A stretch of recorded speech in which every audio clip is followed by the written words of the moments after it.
વિદ્યાર્થી મિત્રો, આજે આપણે ગ્રામરના બીજા ટોપિક વિશેની ચર્ચા કરીશું. આપણે અગાઉના ટોપિકની અંદર જોયું તો કે ગુજરાતી અને ઇંગ્લિશની અંદર વાક્ય રચનાનો કયો કયો તફાવત છે, દરેક વાક્ય રચનાની અંદર કયા કયા શબ્દો વપરાય છે. હવે આજે આપણે એક નવો ટોપિક શરૂ કરીશું જેનું નામ છે હેલ્પિંગ વર્બ્સ.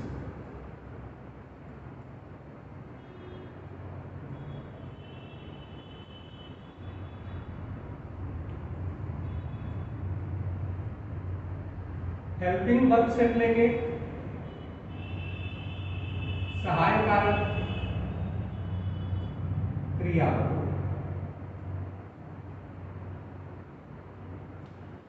હવે સૌથી પહેલો આપણો પ્રશ્ન એ થાય કે સહાયકારક ક્રિયાપદો એટલે શું? તો સહાયકારક ક્રિયાપદો એટલે શું? જે ક્રિયાપદને મદદ કરવા માટે વપરાય. સહાયકારક ક્રિયાપદ એટલે જે ક્રિયાપદને મદદ કરવા માટે વપરાય એને સહાયકારક ક્રિયાપદ કહેવાય.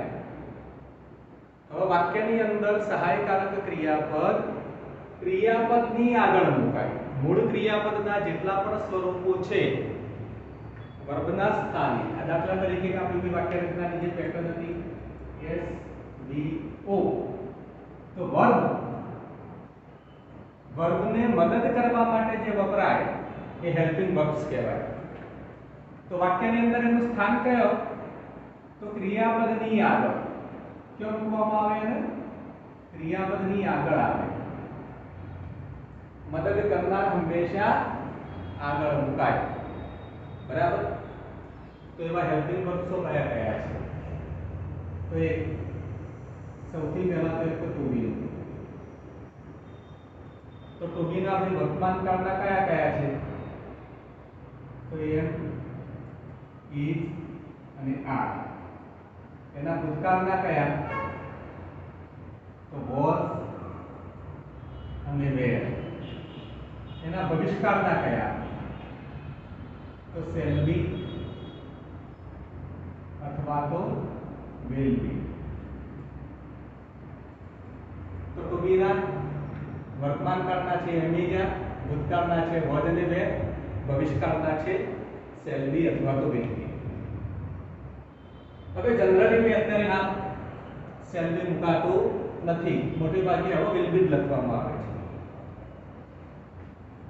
છે. એના પછી ટુ હેવ ના. તો ટુ હેવ ના વર્તમાન કાળના કયા છે? તો હેવ કે હેજ. એના ભૂતકાળના તો હેડ. અને એના ભવિષ્યકાળના તો શેલ હેવ અથવા તો વિલ હેવ. મોટે ભાગે આપણે વિલ હેવ વાપરીએ છીએ. બરાબર?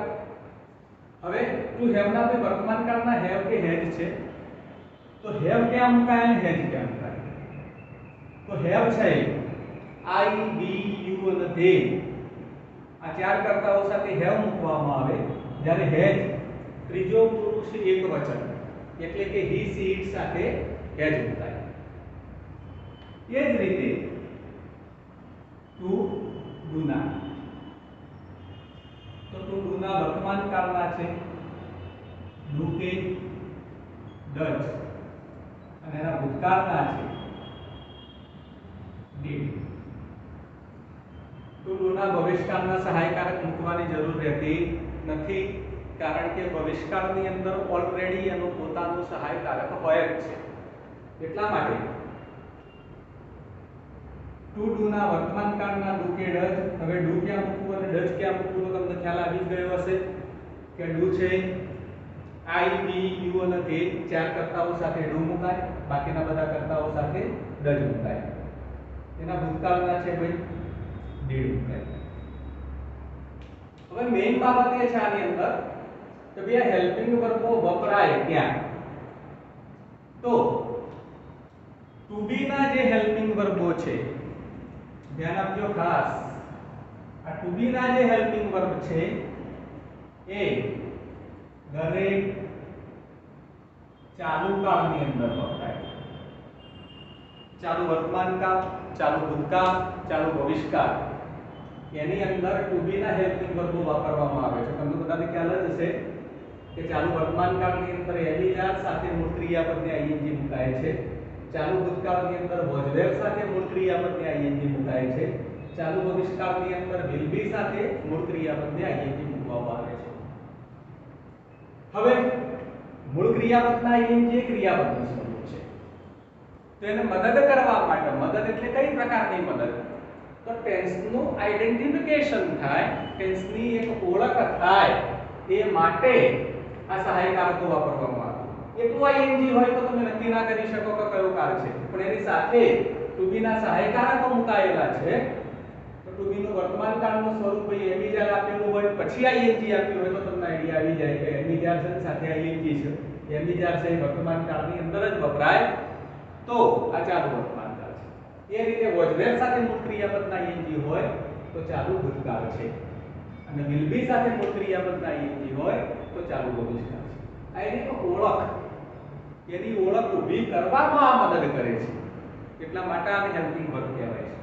એ જ રીતે ટુ હેવ ના, તો ટુ હેવ ના ભાઈ દરેક પૂર્ણકાળની અંદર વાપરવામાં આવે. તો હેવેજ સાથે ક્રિયાપદનું ભૂતકૃદંત એટલે કે વર્બ પાસ્ટ પાર્ટિસિપલ મૂકો એટલે પૂર્ણ વર્તમાન કાળ થાય. હેડ સાથે વર્બ પાસ્ટ પાર્ટિસિપલ મૂકો એટલે પૂર્ણ ભૂતકાળ થાય. અને વિલ હેવ સાથે વર્બ પાસ્ટ પાર્ટિસિપલ મૂકો એટલે પૂર્ણ ભવિષ્યકાળ થાય. તો ટુ હેવ ના જે સ્વરૂપો છે એ દરેક પૂર્ણકાળની અંદર મુકાય. એ જ રીતે ડુ અને ડઝ છે એ સાદો વર્તમાન કાળમાં આવે, અને નીડ છે એ સાદા ભૂતકાળની અંદર આવે. તો ડુ ડઝ નો ઉપયોગ આપણે ક્યાં કરવાનો છે ભાઈ? જે હેલ્પિંગ વર્બની જરૂરિયાત ઊભી થાય ત્યાં સાદા વર્તમાન કાળમાં, અને ટુ ડુ ના જે ભૂતકાળનું રૂપ છે નીડ એનો ઉપયોગ આપણે કરવાનો છે સાદા ભૂતકાળની અંદર. ઓકે, તો હેલ્પિંગ વર્બ વિશેની તમને પ્રોપર માહિતી મળી ગઈ હશે. હેલ્પિંગ વર્બો ખૂબ અગત્યના છે કાળનું આઈડેન્ટિફિકેશન કરવા માટે, કાળની અંદર ક્રિયાપદોનો ઉપયોગ કરવા માટે હેલ્પિંગ વર્બ આવડવા એ ખૂબ જરૂરી છે. ઓકે, હવે આપણે આનું નેક્સ્ટ ટોપિક શરૂ કરીશું, ક્રિયાપદો.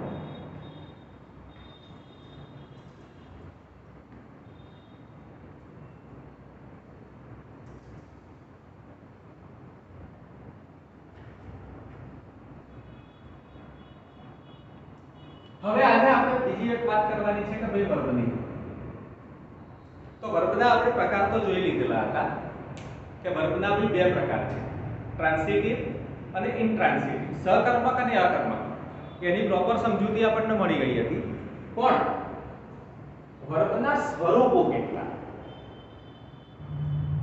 તો સ્વરૂપ વિશેની તમને જો પ્રોપર માહિતી મળી જાય તો ક્રિયાપદનું કયું સ્વરૂપ ક્યાં મૂકવામાં આવે છે એની જો પ્રોપર સમજ ઊભી થઈ જાય તો ગ્રામરની અંદર મોટા ભાગના પ્રશ્નોનું સોલ્યુશન તમને મળી જાય. તો હવે આપણે જોઈશું ભાઈ વર્બ, એના સ્વરૂપોની ચર્ચા કરીશું. તો વર્બના કેટલા સ્વરૂપો છે? તો વર્બના 5 સ્વરૂપ છે. આપણે સ્ટેપ બાય સ્ટેપ દરેક સ્વરૂપની વિસ્તૃત ચર્ચા કરીશું. તો વર્બનું પહેલું સ્વરૂપ છે ઇન્ફિનિટિવ.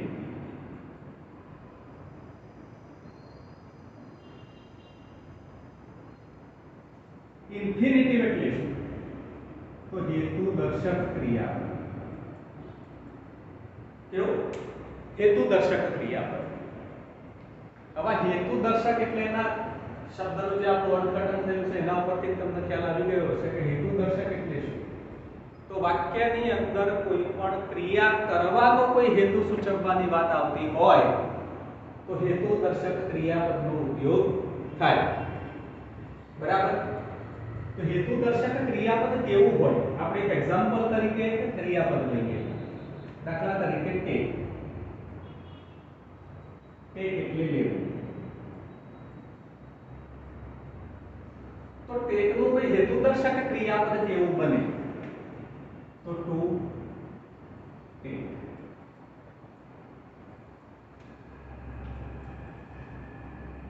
હવે આનો ઉપયોગ ક્યાં થાય છે? તો જનરલી ક્રિયાનો હેતુ સૂચવવા માટે આ વાપરવામાં આવે. તો વાક્ય રચનાની અંદર આપણે જરા પ્રયોગ જોઈ લઈએ. He wished to meet me. એ મને મળવા ઈચ્છતો હતો. તો જુઓ જરા, એની જે ઈચ્છા હતી એનો હેતુ કયો હતો? તો મને મળવા. તો કેવું આવ્યું ભાઈ? હેતુદર્શક ક્રિયાપદ આવ્યું. આ વાક્યની અંદર ઓલરેડી કર્તા ક્રિયાપદ કર્મ છે, પણ ક્રિયાનો હેતુ સૂચવવા માટે આપણે એક ઇન્ફિનિટિવનો અહીંયા ઉપયોગ કરેલો છે. મોટે ભાગે ક્રિયાપદ પછી કોઈ ક્રિયાપદ મૂકવાની વાત આવતી હોય તો એમાં હેતુદર્શક ક્રિયાપદો વધારે આવે. બરાબર? તો આમાં શું આવ્યું છે ભાઈ? એક ક્રિયાપદ પછી બીજું ક્રિયાપદ. બીજી એક વાત, હેતુદર્શકનો ઉપયોગ ભાઈ ક્રિયા પૂરક તરીકે પણ થાય. તો ક્રિયા પૂરક એટલે શું? ઘણી બધી વાક્ય રચનાઓ એવી છે કે આપણે લોકોની આગળ રજૂઆત કરીએ છીએ પણ એની અંદર કર્તા મૂકવાની જરૂરિયાત રહેતી નથી. તો કર્તા વગર તો વાક્ય બની ના શકે, અને એટલા જ માટે ક્રિયાપૂરક તરીકે ઇન્ફિનિટિવનો ઉપયોગ કરવો પડે છે. દાખલા તરીકે વાક્યની અંદર આપણે પ્રયોગ જોઈએ. Two run a business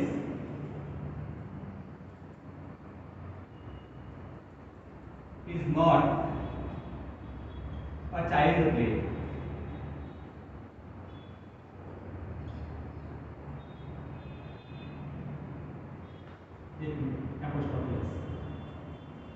To run a business is not a child's play.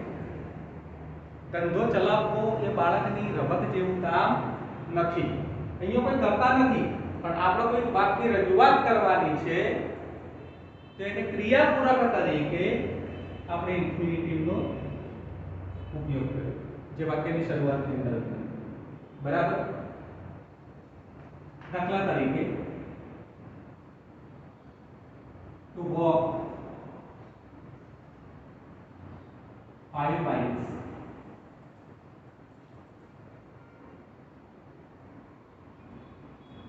is not easy for you.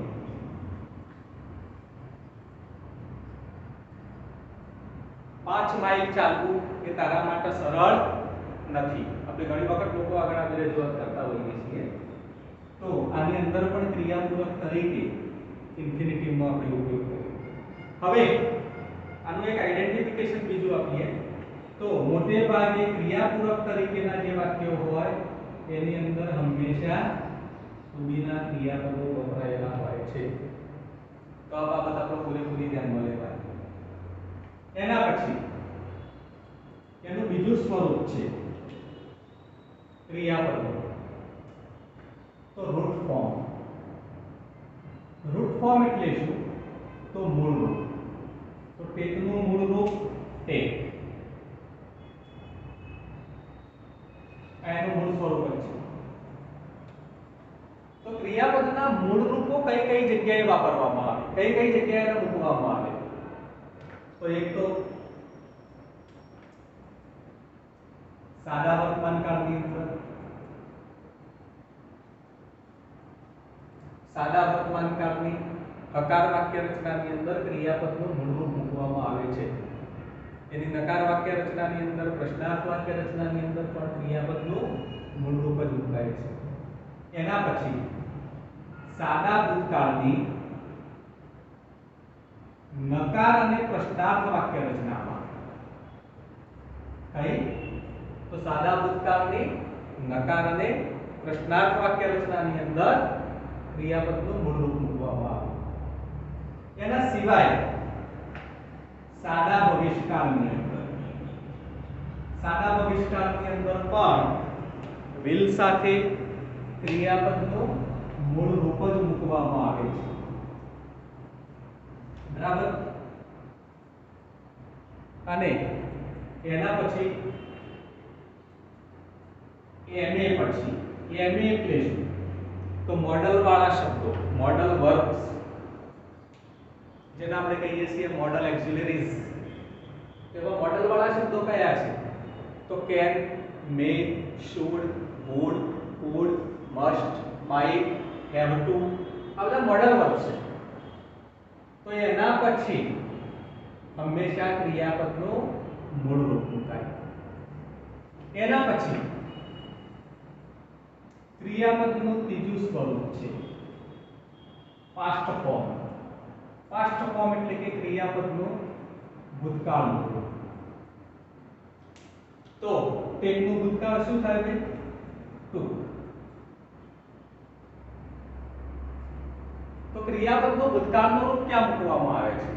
તો ક્રિયાપદનું ભૂતકાળ સાદા ભૂતકાળની માત્ર ને માત્ર અકાર વાક્ય રચનાની અંદર જ મૂકવામાં આવે છે. એના સિવાય આનો બીજી કોઈ જગ્યાએ ઉપયોગ નથી. એના પછી વર્બ પાસ્ટ પાર્ટિસિપલ એટલે કે આપણે શોર્ટમાં લખીએ તો પાસ્ટ પાર્ટિસિપલ એટલે કે ભૂતકૃદંત. તો ક્રિયાપદનું ભૂતકૃદંત, ટેકનું ભૂતકૃદંત શું કરવામાં આવે છે? ટેકન. તો ક્રિયાપદનું ભૂતકૃદંત કઈ જગ્યાએ વપરાય? તો દરેક પૂર્ણકાળની અંદર. કઈ કઈ જગ્યાએ વપરાય છે ભાઈ? દરેક પૂર્ણકાળની અંદર. પૂર્ણ વર્તમાનકાળ, પૂર્ણ ભૂતકાળ, પૂર્ણ ભવિષ્યકાળ, ત્રણે ત્રણ પૂર્ણકાળની અંદર ક્રિયાપદનું ભૂતકૃદંત જ મૂકવામાં આવે છે. એના સિવાય પેસિવ વોઇસ ની અંદર, હજી આપણે એક્ટિવ પેસિવ ભણવાના છે, તો પેસિવ વોઇસ ની અંદર દરેક કાળની વાક્ય રચનાની અંદર ક્રિયાપદનું ભૂતકૃદંત જ વાપરવામાં આવે છે. એના સિવાય એક વિશિષ્ટ એનો પ્રયોગ છે, તો વિશેષણ તરીકે પણ મૂકવામાં આવે. આગળ આપણે ગયા ટોપિકની અંદર આપણે જોયું હતું કે વિશેષણ, વિશેષણ એટલે શું? તો નામની વિશેષતા બતાવતો શબ્દ, એટલે કે નામના ગુણ કે અવગુણ બતાવતો શબ્દ, એને વિશેષણ કહેવામાં આવે છે. તો વિશેષણ તરીકે ક્રિયાપદના ભૂતકૃદંતો પણ વાપરવામાં આવે છે. પણ એ ક્યારે વપરાય? ક્રિયા પૂરી થયેલી દર્શાવવાની વાત આવતી હોય ત્યારે. બરાબર? શું હોય ભાઈ? ક્રિયા પૂરી થયેલી બતાવવાની વાત આવતી હોય તો. દાખલા તરીકે he has a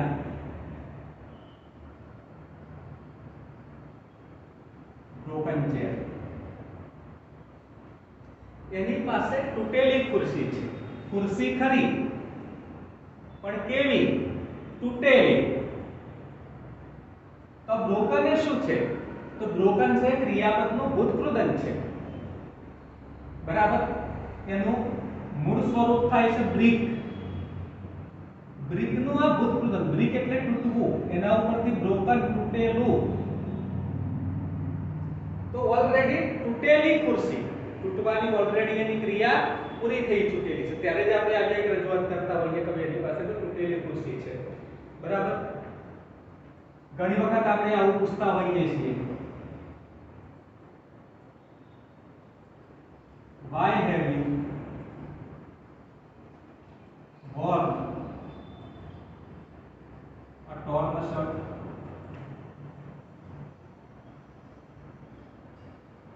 કે ફાટેલો શર્ટ શા માટે પહેર્યું છે? બરાબર? તો શર્ટ ખરો પણ કેવો? ફાટેલો. તો ટિયરમાં ભૂતકૃદંત છે. ટિયર એટલે ફાડવું, ચીરવું. તેનું ભૂતકૃદંત છે ટોર. તો આની વિશેષતા બતાવવા માટે વપરાય છે. ઓલરેડી ફાટેલો છે એટલે કે એ ક્રિયા ફાટવાની છે પૂરી થઈ ચૂકેલી છે, એટલે ક્રિયાપદના ભૂતકૃદંત તરીકે વપરાય છે. ઓકે? હવે ક્રિયાપદનું છેલ્લું અને પાંચમું સ્વરૂપ પ્રેઝન્ટ પાર્ટિસિપલ.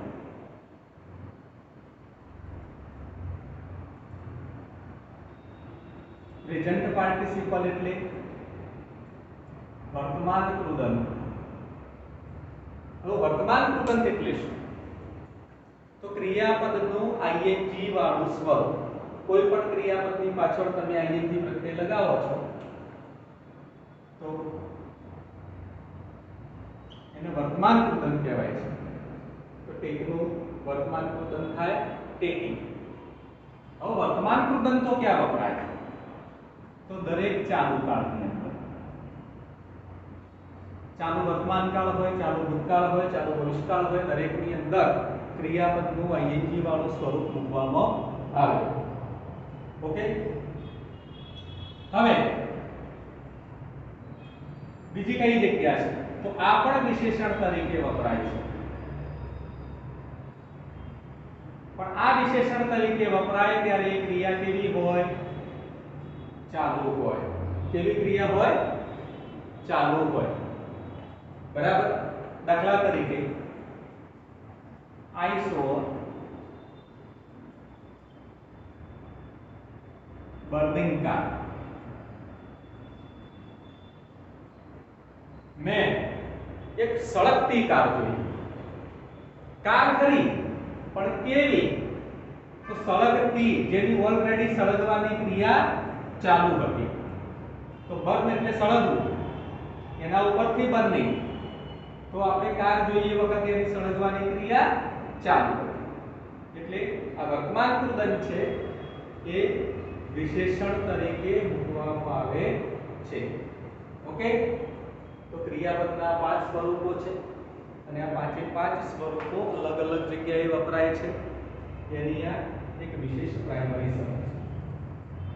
હવે જે આપણા ટેન્સના જે વર્બ ફોર્મ્સ બન્યા છે, ક્રિયાપદના જે સ્વરૂપો બન્યા છે, એ કઈ રીતે બન્યા? તો જો બધા જ કાળની અંદર સાચું થઈ જશે. સાદો વર્તમાન કાળ, સાદો ભૂતકાળ, સાદો ભવિષ્યકાળ. ઓકે, આવી ગયા. હવે ચાલુ કાળની આપણે વાત કરીએ. ચાલુ વર્તમાન કાળ, ચાલુ ભૂતકાળ અને ચાલુ ભવિષ્યકાળ. તો આપણે અગાઉ હેલ્પિંગ વર્બ જે ભણ્યા, તો એ હેલ્પિંગ વર્બની અંદર એક વાત આપણે સમજાવી હતી કે ભાઈ ટુ બી ના જે હેલ્પિંગ વર્બ છે એ દરેક ચાલુ કાળમાં મુકાય. હેલ્પિંગ વર્બનું સ્થાન હંમેશા મૂળ ક્રિયાપદના સ્વરૂપની આગળ. તો ટુ બી નું ક્રિયાપદ આગળ મુકાય, એની સાથે વર્તમાન કૃદંત એટલે કે પ્રેઝન્ટ પાર્ટિસિપલ.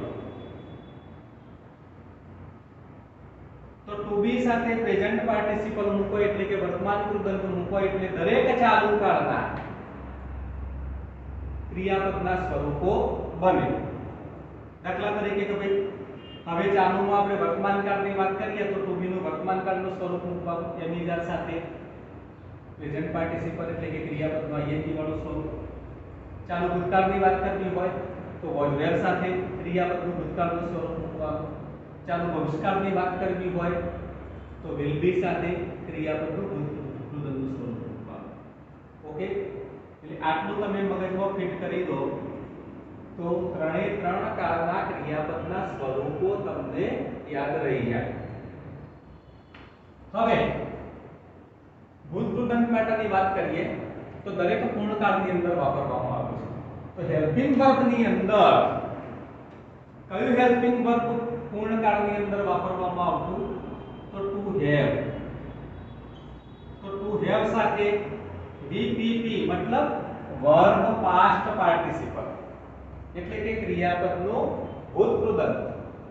તો ટુ હેવ ની સાથે ક્રિયાપદનું ભૂત કૃદંત મૂકી દો એટલે દરેક પૂર્ણકાળના ક્રિયાપદના સ્વરૂપો બને. આપણે અગાઉ જોયું એમ. તો ટુ હેવ ના ભી વર્તમાન કાળમાં કયા આવે?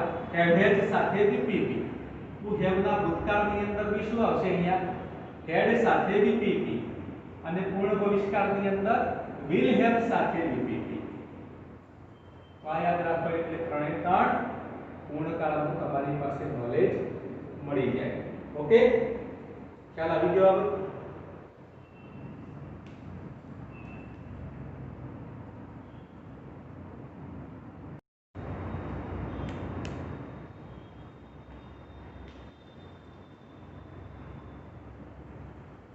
હવે મિત્રો આપણે સ્ટાર્ટ કરીશું ટેન્સ થી. તો ટેન્સ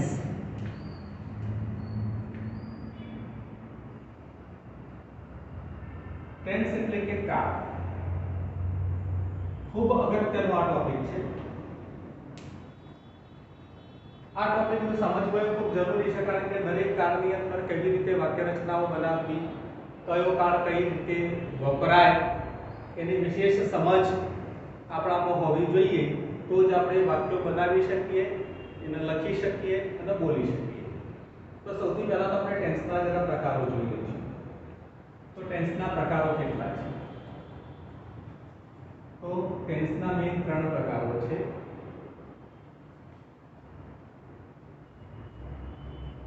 એક પ્રેઝન્ટ ટેન્સ, બીજો છે ભાઈ પાસ્ટ ટેન્સ અને ત્રીજો છે ફ્યુચર ટેન્સ. તો પ્રેઝન્ટ ટેન્સ એટલે શું? તો વર્તમાન કાળ. વર્તમાન કાળ એટલે શું?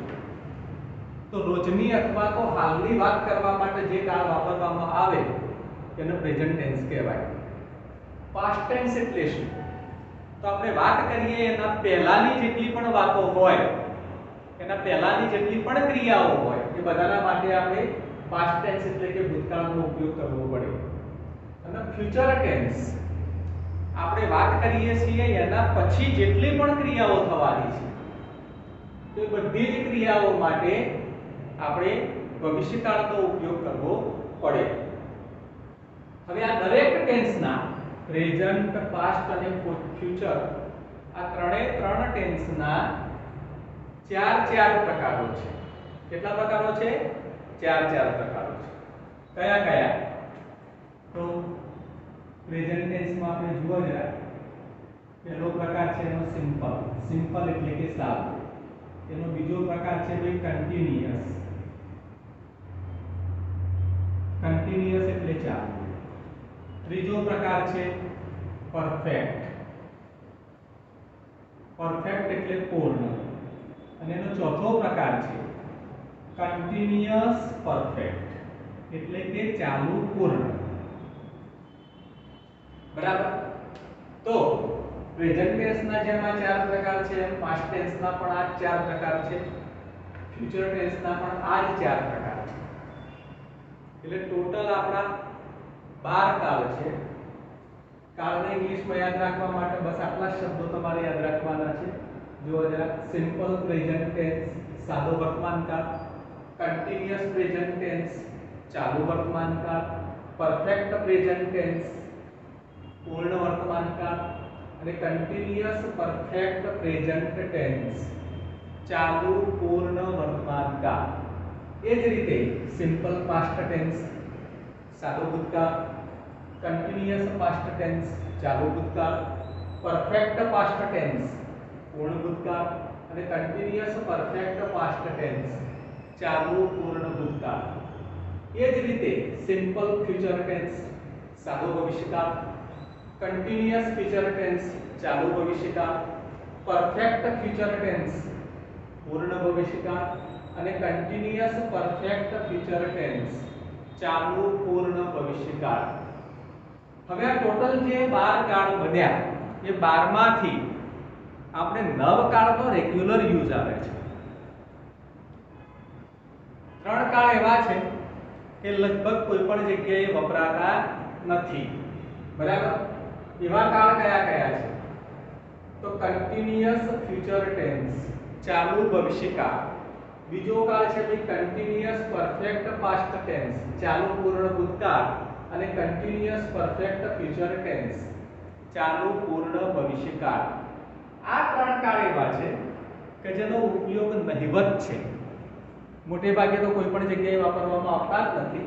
એના સિવાયના જે 9 કાળ છે એ આપણા રૂટીન વાક્ય રચનાઓની અંદર, રૂટીન બોલવા ચાલવાની અંદર કે લખવાની અંદર કે આપણા કોર્સની અંદર, અભ્યાસક્રમની અંદર એ નવકાળનો ઉલ્લેખ હોય છે. ઓકે, તો સૌથી પહેલી આપણે શરૂઆત કરીશું આપણે સિમ્પલ પ્રેઝન્ટ ટેન્સ.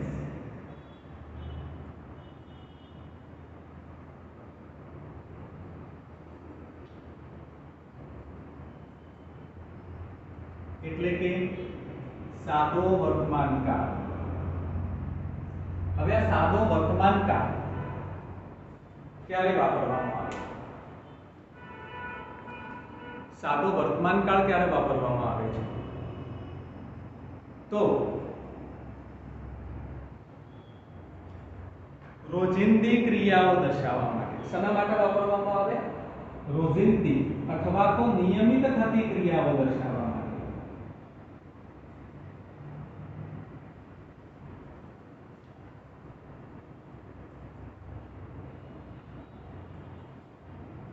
જેટલી પણ ક્રિયાઓ નિયમિત થતી હોય એ દર્શાવવા માટે સિમ્પલ પ્રેઝન્ટ ટેન્સ એટલે કે સાદા વર્તમાન કાળનો ઉપયોગ કરવો પડે. હવે નિયમિત થતી ક્રિયાઓ એટલે શું? કે જેટલી ક્રિયાઓ આપણે દરરોજ કરીએ છીએ, દર અઠવાડિયે કરીએ છીએ, દર મહિને કરીએ છીએ કે દર વર્ષે કરીએ છીએ, તે બધી નિયમિત ક્રિયાઓ કહેવાય. તમારા કોઈ વ્યવસાય હોય તો એ પણ નિયમિતમાં જ આવે. દાખલા તરીકે હું ઇંગ્લિશ ભણાવું છું તો ઇંગ્લિશ ભણાવવાની જે મારી ક્રિયા છે એ રેગ્યુલર છે, નિયમિત છે. એના પિતા ફેક્ટરીમાં કામ કરે છે તો ફેક્ટરીમાં કામ કરવાની ક્રિયા એમની નિયમિત છે. એના પપ્પા બિઝનેસ રન કરે છે, બિઝનેસ ચલાવે છે તો બિઝનેસ ચલાવવાની ક્રિયા નિયમિત છે. એના પછી બધા વ્યવસાય, કોઈનો ખેતી કામનો હોય, સુથારી કામનો હોય, લુહારી કામનો હોય, તો દરેક વ્યવસાયો ભાઈ એ નિયમિત ક્રિયામાં જ આવે. એટલે બધા જ માટે ભાઈ સાદા વર્તમાન કાળનો ઉપયોગ કરવો પડે. બરાબર. હવે આની અંદર ભાઈ ક્રિયાપદનું સ્વરૂપ કયું મુકાય? તો સાદા વર્તમાન કાળની અંદર ક્રિયાપદનું મૂળ રૂપ અથવા ક્રિયાપદને અંતે એસ કે ઈએસ પ્રત્યય લાગેલું મુકાય. તો સાદા વર્તમાન કાળની અંદર ક્રિયાપદના બે સ્વરૂપો વાપરવામાં આવે છે. એક તો મૂળ રૂપ અથવા તો એસ કે ઈએસ વાળું. હવે મૂળ રૂપ ક્યાં મુકાય અને એસ કે ઈએસ વાળું ક્યાં મુકાય? તો મૂળ રૂપ ક્યાં મૂકવામાં આવે ભાઈ? આઈ, વી, યુ અને ધે, આ જે ચાર કર્તાઓ છે,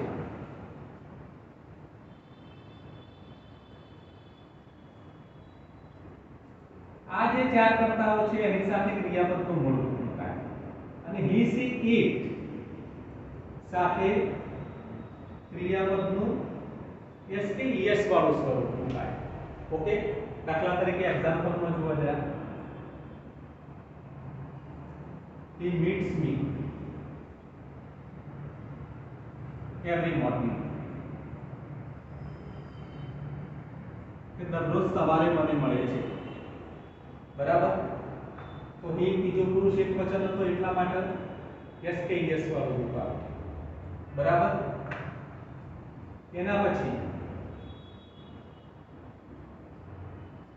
I like your village very much. મને તારું ગામ ખૂબ જ ગમે છે. તો ગમવાની ક્રિયા છે એ પણ નિયમિત જ ક્રિયા છે. બરાબર. અને એટલા જ માટે મેં અહીંયા જોવા જરા આઈ છે તો ક્રિયાપદનું મૂળ રૂપ આવે. ઓકે. હવે આના સમયદર્શક શબ્દો કયા કયા છે? તો સાદા વર્તમાન કાળના સમયદર્શક શબ્દો છે ભાઈ ડેઈલી અથવા તો એવરી વાળા બધા શબ્દો. ડેઈલી અને એવરી વાળા બધા શબ્દો સાદા વર્તમાન કાળની અંદર વાપરવામાં આવે છે. ઓકે. હવે કેટલાક ક્રિયા વિશેષણો છે, એડવર્બ્સ, જેની અંદર પણ સાદો વર્તમાન કાળ વાપરવામાં આવે. દાખલા તરીકે એવા ક્રિયા વિશેષણ કયા કયા છે? તો sometimes, always, often, usually, never, regularly. તો આવા બધા જે જે શબ્દો છે એની અંદર પણ સાદો વર્તમાન કાળ જ મૂકવામાં આવે છે. દાખલા તરીકે mister Patel always helps poor students. Mister Patel હંમેશા ગરીબ વિદ્યાર્થીઓને મદદરૂપ થાય છે. તો જો જરા ઓલવેઝ આવ્યું, મિસ્ટર પટેલ ત્રીજો પુરુષ એકવચન, તો ક્રિયાપદનું એસ કે એસ વાળું સ્વરૂપ આવે. ઓકે, એના સિવાય સાદો વર્તમાન કાળ કઈ કઈ જગ્યાએ વાપરવામાં આવે? તો એના સિવાય સનાતન સત્ય હોય. હવે સનાતન સત્ય એટલે શું?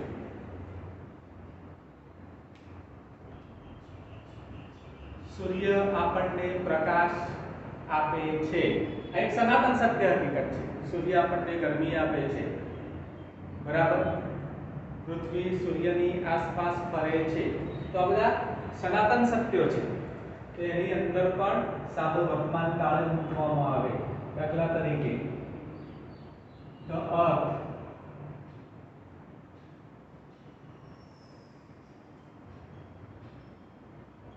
moves round the sun.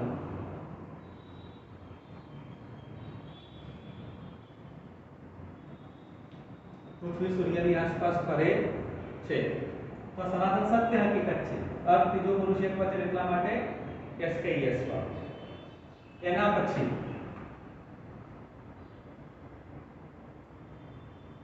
ગણિતના નિયમ અથવા તો વિજ્ઞાનના સિદ્ધાંત.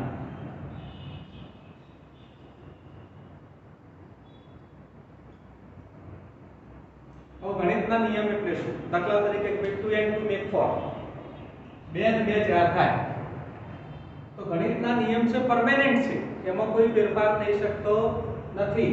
એટલા માટે એની અંદર સાદો વર્તમાન કાળ મૂકવામાં આવે છે. વિજ્ઞાનના સિદ્ધાંત, તો વિજ્ઞાનના જેટલા પણ સિદ્ધાંતો છે એ પરમેનન્ટ છે, એટલા જ માટે એની અંદર પણ સાદો વર્તમાન કાળ મૂકવામાં આવે છે. એના પછી ધર્મગ્રંથના ઉપદેશ.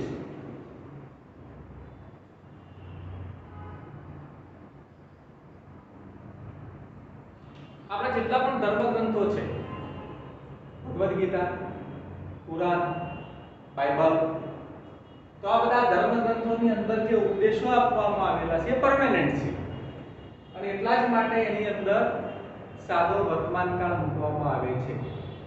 દાખલા તરીકે વર્ક ઇઝ વર્શિપ, આપણો ભગવદ ગીતાનો જે સિદ્ધાંત છે, કર્મ એ જ ભક્તિ, કર્મ એ જ પૂજા.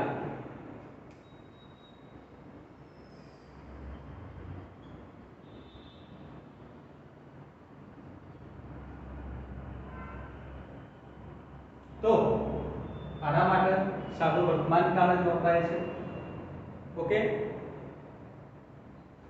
તો તમને ભાઈ સાદા વર્તમાન કાળની અંદર ખ્યાલ આવી ગયો હશે. હવે એની જે નકાર વાક્ય રચના બને, તો એ નકાર વાક્ય રચના કેવી રીતે બને? નકાર વાક્ય રચનાની આપણી જે પેટર્ન હતી એ SVO પૂર્ણ વિરામ. તેની નકાર બનાવવામાં આવે તો કઈ રીતે બને? તો નકારની પેટર્ન છે S + HV + not + V + O પૂર્ણ વિરામ. તેની નકારની પેટર્ન બનાવવી સૌથી પહેલા કર્તા મુકાય, તેના પછી હેલ્પિંગ વર્બ અને નોટ મુકાય, પછી વર્બ આવે અને પછી કર્મ આવે અને પછી પૂર્ણ વિરામ. ઓકે, તો આ જ વાક્ય રચનાને આપણે નકારમાં ફેરવવું છે. તો સૌથી પહેલા બંનેની અંદર કર્તા હતો તો આપણે લઈ તો કરતા he. હવે હેલ્પિંગ વર્બ સાદા વર્તમાન કાળની અંદર એનું પોતાનું કોઈ જ હેલ્પિંગ વર્બ નથી, અને એટલા જ માટે આપણે શું કરવું પડે છે ભાઈ? હેલ્પિંગ વર્બ છે ને એ પૂછીનું લાવવું પડે. આપણી પાસે કોઈ વસ્તુ ના હોય તો આપણે જરૂરિયાત ઊભી થઈ હોય તો આપણે શું કરીએ? આપણો બાજુમાં કોઈ મિત્ર બેઠેલો છે, આપણી પાસે પેન નથી, તો આપણે એ પેન ઉછીને લઈ લઈએ છીએ, બરાબર? તો એવું ઉછીનું લાવવું પડે. તો સાદા વર્તમાન કાળની અંદર સહાયકારક ક્રિયાપદ ઉછીનું મૂકવામાં આવે. કયું છે? તો આપણે આગળ જોયું ડુ કે ડઝ. અહીંયા હી છે એટલા માટે ડઝ, એના પછી તરત જ નોટ, બરાબર.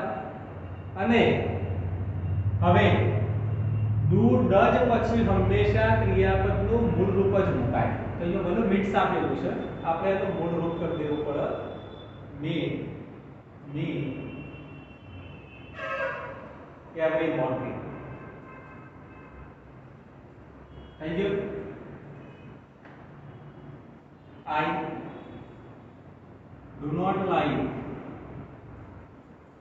your habits. મને તારી ટેવો ગમતી નથી. તો જુઓ જરા અહીંયા ડુ આવ્યું, કેમ? અહીંયા આઈ આવ્યું. ઓકે, ખ્યાલ આવી ગયો મિત્રો?